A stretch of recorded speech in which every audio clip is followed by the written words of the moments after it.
ٹکڑا لے کر آ کہ یا رسول اللہ یہ صدقے کی کھجوریں ہیں، تقسیم فرما دیں۔ تو آپ نے فرمایا بھائی وہ کدھر ہو؟ کہا جی بیٹھا ہوں۔ آپ نے کہا ادھر آ، یہ کھجوریں لے جا اور 60 گھروں میں تقسیم کر دے۔ سبحان اللہ، اللہ نے اس امت کو لاڈ لڈائے ہیں، یہ اللہ کی لاڈلی امت۔ عجیب واقعہ یہ، کہنے لگا یا رسول اللہ کی قسم مدینے میں مجھ سے غریب کوئی نہیں، آپ ایسا کرو یہ میرا کفارہ مجھے ہی صدقہ کر دو۔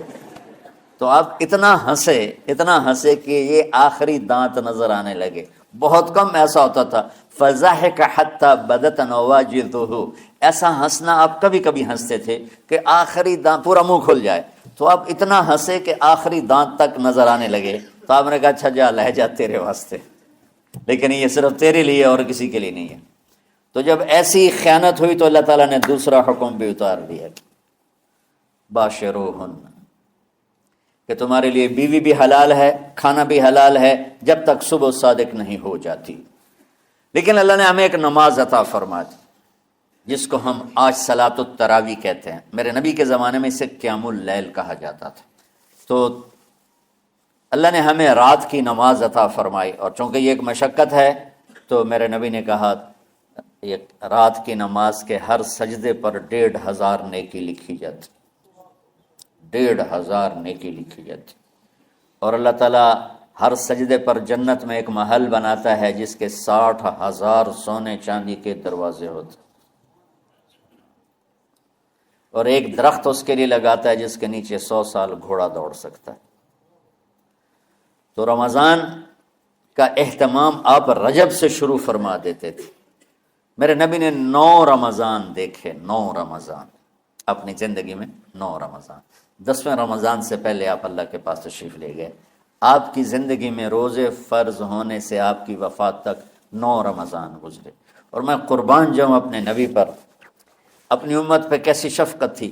آپ سحری کھاتے تھے بالکل آخری وقت، ادھر بلال اذان دے رہا ہے اور ادھر آپ آخری لقمہ کھا رہے ہیں، اور ادھر سورج نیچے ہوا اور آپ کھجور منہ میں۔ ایک آدمی اوپر کھڑا ہوتا تھا مدینے میں تو وہ چھت پہ، گھر کی چھت پہ کھڑا ہوتا تھا، سفر میں ہے تو وہ کسی پہاڑی پہ کھڑا ہوتا تھا۔ جو ہی سورج کا کنارہ نیچے جاتا اب فوراً وہ کہتا یا رسول اللہ قد غربت، تو آپ کھجور منہ میں ڈال لیتے تھے، یا پانی، کبھی پانی سے افطار فرماتے تھے، کبھی کھجور سے افطار فرماتے تھے، کہ میری امت پہ بھوک کا وقت کم سے کم آئے۔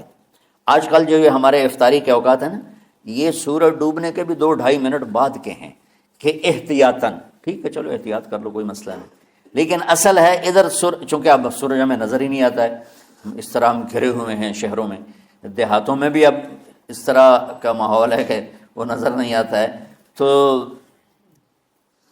بہتر کہ ادھر سورج غائب ہو، ادھر لقمہ منہ میں جائے۔ لیکن یہ تب ہے جب آپ نظر آ رہا ہو۔ اب جب آپ یہاں بیٹھے ہو حسنین میں تو یہاں تو کوئی سورج نظر نہیں آئے گا، یہاں تو منار ہی نظر آئے گا، تو لہٰذا احتیاط ٹھیک۔ ہمارے اہل حدیث بھائی وہ 2 منٹ پہلے ہم سے افطار کرتے ہیں، تو بڑی اچھی بات ہے کہ سورج کے غروب ہونے کا جو اصل وقت ہے اس کے ساتھ ہی افطار کرنا۔ اور سحری میں ایک واقعہ سناتا ہوں، آپ سحری کھا رہے تھے، بکرے کی سری پکی ہوئی تھی، تو مولا علی رضی اللہ تعالیٰ عنہ اور عرباض بن ساریہ رضی اللہ تعالیٰ عنہ آپ کے ساتھ کھانا کھا رہے تھے۔ تو حضرت بلال ہے، یا رسول اللہ وقت ختم ہو گیا ہے، میں اذان دینے جا رہا ہوں، آپ برائے مہربانی کھانا پینا بند کریں۔ اور یہ کہہ کر چلے گئے۔ چھت، ایک انصاری عورت تھی، اس کے گھر کی چھت پہ چڑھ کے اذان دیتے تھے۔ چڑھنے لگے تو پھر واپس آئے کہ دیکھوں اللہ کے نبی نے کھانا چھوڑ دیا یا نہیں۔ آگے دیکھا تو وہ کھا رہے تھے۔ انہوں نے کہا یا رسول اللہ واللہ لقد اصبحت، یا رسول اللہ اللہ کی قسم سحری کا وقت ختم ہو گیا، صبح ہو گئی۔ تو آپ نے ہاتھ پیچھے کر لیا، کہہ رہے تیرا بھلا ہو بلال، ابھی وقت باقی تھا، تیرے قسم کھانے پر اللہ نے اس کو پہلے نکال دیا کہ تیری قسم کہیں جھوٹی نہ پڑ جائے۔ تو حضرت علی نے فرمایا کہ اگر بلال قسم نہ کھاتے تو جب تک میرے نبی کھاتے رہتے صبح صادق نہیں ہونی تھی۔ تو بالکل آخری وقت میں آپ کھاتے تھے تاکہ کم سے کم وقت امت پہ بھوک کا آئے۔ تو اللہ تعالیٰ آپ کے علم میں برکت دے۔ رمضان علم کا مہینہ ہے، سونے کا نہیں ہے، کھانے کا نہیں ہے، سموسے پکوڑے کا نہیں ہے، رمضان علم کا مہینہ۔ شب قدر اس میں ہے، اللہ کا عرش پہلے آسمانوں پر ہے، سارا دن ساری رات اللہ کے اعلان ہو رہے ہیں، کوئی بخشش چاہنے والا، کوئی معافی چاہنے والا، کوئی رزق چاہنے والا، کوئی ہدایت چاہنے والا، کوئی شفا چاہنے والا، اور فرشتوں کے اعلان ہو رہے ہیں، بھلائی کرنے والے آگے بڑھ، برائی کرنے والے بس کر دے۔ تو جو رحمت رمضان میں، میرے نبی نے فرمایا اگر میری امت کو پتہ چل جائے کہ رمضان کیا ہے تو یہ تمنا کریں گے کہ کاش سارا سال ہی رمضان ہوتا۔ تو بچوں، آپ خوش قسمت ہیں کہ آپ کا جو رمضان ہے وہ علم کی طلب میں ہے۔ اس میں اگر آپ سوئے بھی ہوگے نا تو آپ کو وہ اجر ملے گا جو نفلیں پڑھنے والے کو بھی نہیں ملے گا۔ ایک شخص آیا کہ یا رسول اللہ، اب دیکھو آپ اللہ کے راستے میں ہو، آپ اللہ کے راستے میں ہو۔ ایک شخص آیا، یا رسول اللہ کیا میں کچھ مال خرچ کر کے اللہ کے راستے میں جانے والے کا اجر لے سکتا ہوں؟ آپ نے فرمایا کتنے تیرے پاس؟ کہنے لگا جی 6000۔ اس دور میں 6000 بہت بڑی دولت تھی۔ تو آپ نے اسے فرمایا کہ تو 6000 تو کچھ کہہ رہا ہے اور میں یہ کہہ رہا ہوں تو سارے بھی خرچ کر دے تو جو اللہ کے راستے میں سویا ہوا ہے اس کی نیند کے اجر کو بھی نہیں پا سکتے۔ تو آپ سب اللہ کے راستے میں، آپ طلب علم میں۔ یہ قرآن وہ دنیا کے سمندر میں نکلی ہوئی چوٹی ہے اور ہر انسان ایک کشتی ہے، یہ کشتیاں رواں دواں ہیں۔ جس نے اس چوٹی کو سامنے رکھ کے سفر شروع کیا یہ اللہ تک بھی پہنچے گا، جنت تک بھی پہنچے گا، اور جس نے اس کو کھو دیا وہ گمراہ ہو کر رہ جائے گا۔ جنت میں ایک مجلس ہوگی جس میں صرف علماء جمع ہوں گے اور کوئی نہیں، اور اللہ ان پر قرآن کے علوم کھولے گا اور وہ اس کا اتنا مزہ لیں گے کہ جنت کی ہر نعمت بھول جائیں گے اس کے معانی میں گم ہو کر۔ اور جب تک جنت قائم ہے یہ محفل لگتی رہے گی۔ علم کا منبع قرآن ہے اور یہ اللہ کا کلام ہے، اس کی کوئی انتہا نہیں۔ صرف ایک الف کی تفسیر اللہ کھول دے تو سمندر خشک ہو جائیں گے، تفسیر ختم نہیں ہوگی۔ میں مولانا طارق جمیل دکھنڈی سے درخواست دیتی ہے، انہوں نے مینوں رہن واسطے گھر بنا کے دیتا ہے۔ میں بچی کا یہ بنانے کے لیے شادی کا انتظام نہیں کر سکتا۔ مولانا طارق جمیل فاؤنڈیشن کے آس لیب میں سی ٹی اسکین کی سہولت میسر ہو گئی ہے۔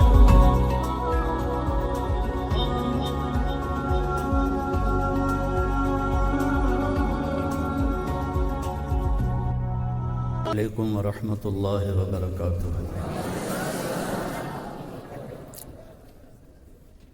بسم اللہ الرحمن الرحیم، والصلاة والسلام علی رسولہ الکریم وعلی آلہ واصحابہ اجمعین، اما بعد، فاعوذ باللہ من الشیطان الرجیم، بسم اللہ الرحمن الرحیم، الف لام میم، ذالک الکتاب لا ریب فیہ ھدی للمتقین۔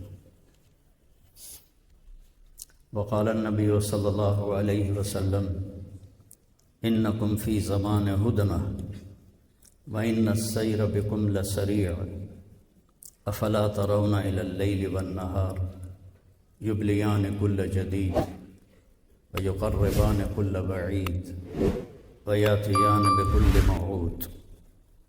فقال مقداد رضی اللہ عنہ ما الہدنۃ یا رسول اللہ؟ قال دار بلاء وانقطاع۔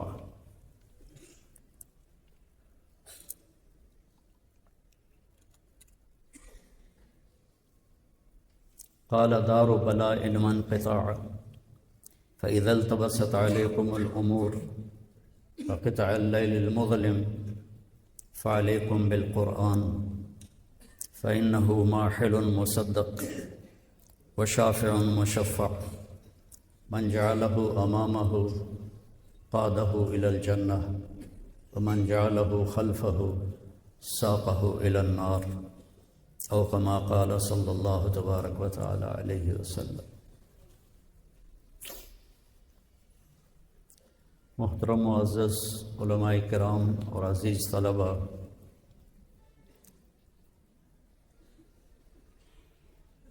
انسان دنیا میں جاہل پیدا ہوتا ہے۔ واللہ اخرجکم من بطون امہاتکم لا تعلمون شیئا، اللہ نے تمہیں ماں کے پیٹ سے نکالا، تم کچھ بھی نہیں جانتے تھے۔ باقی مخلوق کے بارے میں اللہ فرماتا ہے ربنا الذی اعطی کل شیء خلقہ ثم ہدی، ہر چیز کو پیدا کیا، اسے ہدایت دی، اور انسان سے فرمایا لا تعلمون شیئا۔ پھر یہ بڑی محنت کرتا ہے، کوئی دنیا میں بہت اونچا جاتا ہے، کوئی دین کے علوم میں بہت اونچا جاتا ہے۔ اس پر ایک آیت اللہ نے پھر بیان فرمائی ہے وما اوتیتم، اوتیتم میں ہماری محنت کی نفی اللہ کر رہا ہے کہ میں نے تمہیں دیا ہے، تم نے نہیں لیا۔ وما اوتیتم، جو تمہیں ملا ہے۔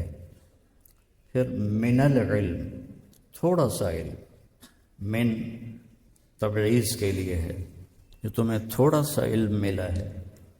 پھر اس کے اوپر تاکید الا قلیلا، تھوڑے کا بھی تھوڑا ہے، تو اس پر کوئی آدمی کیا فخر کر سکتا ہے کہ میں عالم ہوں، علامہ ہوں۔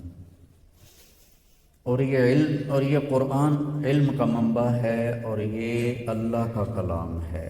اللہ نے تورات اپنی زبان سے ادا نہیں فرمائی، زبور اپنی زبان سے نہیں، انجیل اپنی زبان سے نہیں، قرآن کی اللہ نے خود تلاوت فرمائی۔ تو یہ اللہ کا کلام ہے۔ جو ایک فتنہ اٹھا تھا مخلوق، قرآن مخلوق ہے، تو کتنے علماء قتل ہوئے۔ مامون، پتہ نہیں آپ لوگ منطق کیوں پڑھاتے ہو؟ مامون منطق کو لانے والا ہے، مامون، اور حافظ الحدیث تھا اور حافظ القرآن تھا، اور منطق پڑھ کے گمراہ ہو گیا۔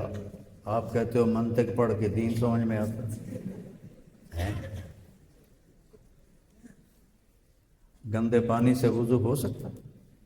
یہ تو گندگی ہے سر، اس کو تو یونان والے بھی بھلا چکے ہیں، آپ چھوڑنے کے لیے تیار ہی نہیں ہیں۔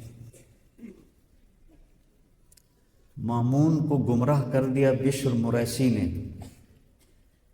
کہ وہ منطق میں بہت آگے چلا گیا، تو اس کے عقلی دلائل سے مامون متاثر ہو گیا، اور اس نے کتنے علماء قید کیے، کتنے شہید کیے۔ امام شافعی نے حیلہ کر کے اپنی جان بچائی۔ مامون نے کہا ما تقول فی القرآن، مامون نے بلایا امام شافعی کو، ما تقول فی القرآن، کیا کہتے ہو قرآن کے بارے میں؟ تو انہوں نے زبردست توریہ کیا، تعنینی، اس کا ایک مطلب ہے مجھ سے پوچھ رہے ہو، دوسرا مطلب ہے میرے بارے میں پوچھ رہے ہو، تعنینی۔ انہوں نے کہا نعم، قال مخلوق، مخلوق، نہ آگے نہ پیچھے، بس ایک لفظ بولا مخلوق۔ فخلا سبیلہ، کا ٹھیک ہے، یہ بھی ہمارے مذہب پر ہے۔ وہ وہاں سے بھاگے اور مصر جا کے پناہ لی، اور وہیں ان کا انتقال ہوا۔ مامون جیسا حافظ الحدیث اور حافظ القرآن اور خیر القرون کے دور میں وہ منطق پڑھ کے گمراہ ہو گیا۔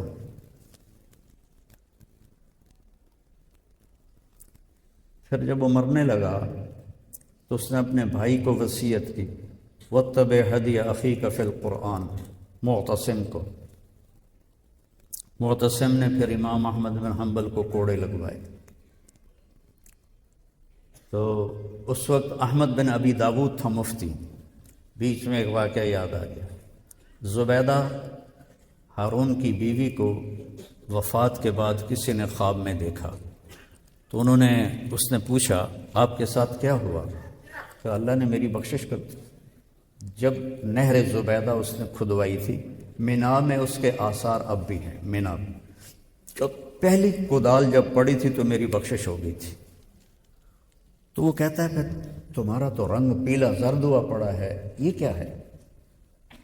تو اس نے کہا کہ میرے برابر قریب میں بشر مریسی دفن ہے، اس کو قبر نے جھٹکا دیا ہے، اس کے جھٹکے کی آواز سن کر سب کے رنگ پیلے پڑ گئے۔ معتصم نے پھر امام احمد بن حنبل کو کوڑے لگوائے، کہنے لگا کون ہے جو کم سے کم کوڑوں میں جان لے لے؟ تو ایک حبشی نے کہا میرے 10 کوڑے کھا کے آدمی مر جاتا ہے، تب تو آ جا۔ 60 کوڑے مارے۔ اور ایک اور تاریخ کی کتاب میں نے پڑھا کہ ایک غلام کو بلاتا، وہ 2 کوڑے مارتا، اس کو ہٹا کے پھر دوسرے کو تازہ کو بلاتا، وہ 2 وہ مارتا، اس طرح 30 آدمیوں نے 60 کوڑے۔ تو آپ پر غشی سی تاریخ تھی۔ تو احمد بن ابی داود نیچے آیا اور کہنے لگا اب بھی اگر تو میرے کان میں کہہ دینا کہ قرآن مخلوق ہے تو میں تمہیں خلیفہ کے عذاب سے بچا لوں گا۔ تو نے ایسے جھرجھری لی اور فرمایا اب بھی اگر تو کہہ دے کہ قرآن اللہ کا کلام ہے، غیر و مخلوق ہے، تو میں تمہیں اللہ کے عذاب سے بچا دوں گا۔ معتصم اسی پہ مر گیا۔ پھر واسق کا دور آیا۔ یہ تینوں ہارون کے بیٹے تھے، مامون، معتصم، واسق۔ واسق کو ایک مراسی نے توبہ کروا دی۔ مراسی میں آج اپنی زبان میں کہہ رہا ہوں، مسخرہ اس کے دربار میں، جیسے ہمارے ذمہ داروں کے ہوتے ہیں۔ آج تک میں نے اس روایت کو باقی رکھا ہوا ہے، باقی تو ڈیرے ویران ہو گئے ہیں، تو میرے پاس آتے ہیں، میں سب کو رجا کے بھیجتا ہوں۔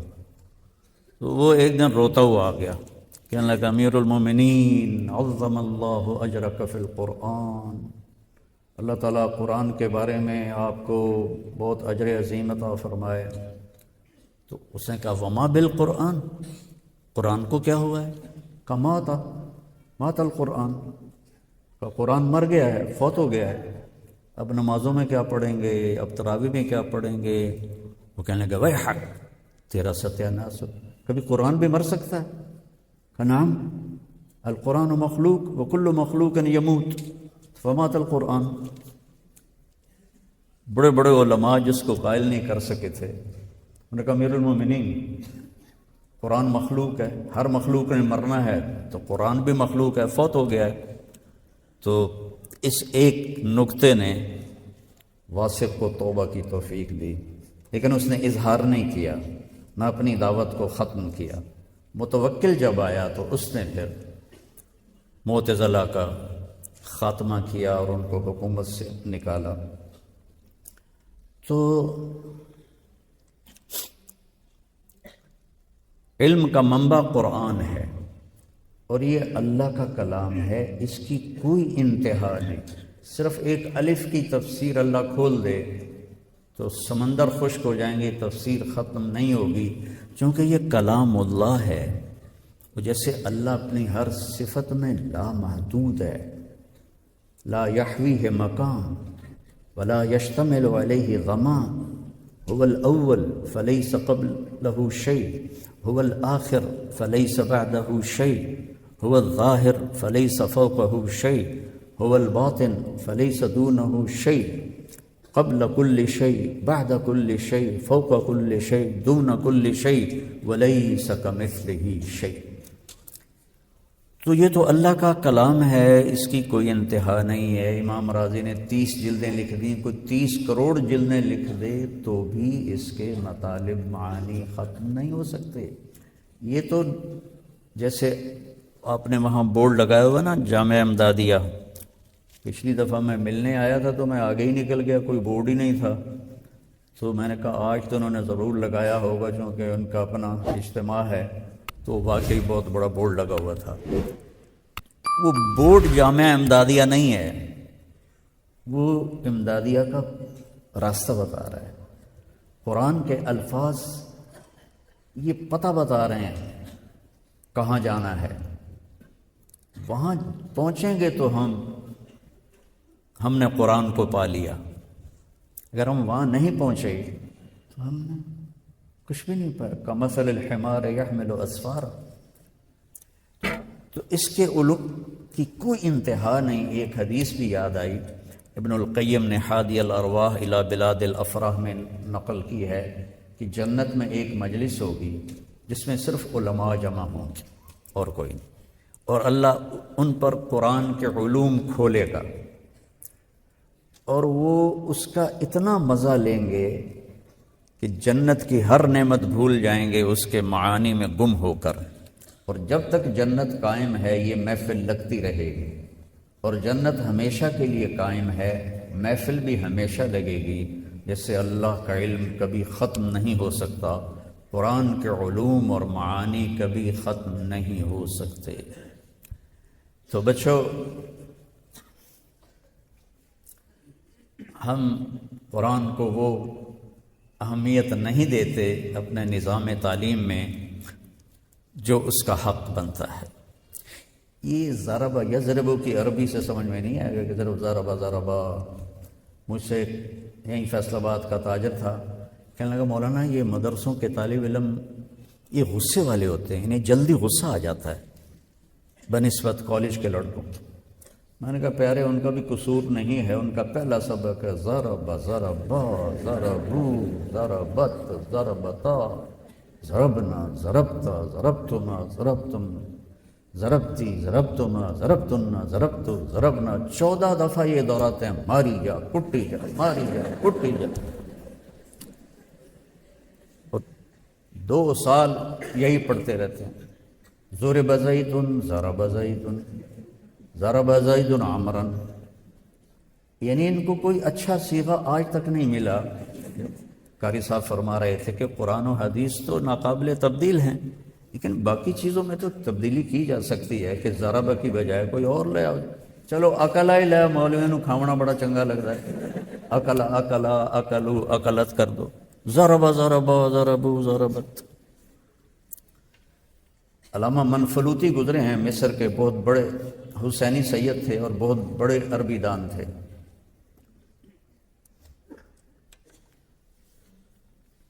انہوں نے اپنی کتاب میں ایک واقعہ نقل کیا ہے کہ مصر پر جب ترکی کی حکومت تھی تو وہاں ایک گورنر آیا، عثمانی بادشاہوں نے بھیجا داؤد.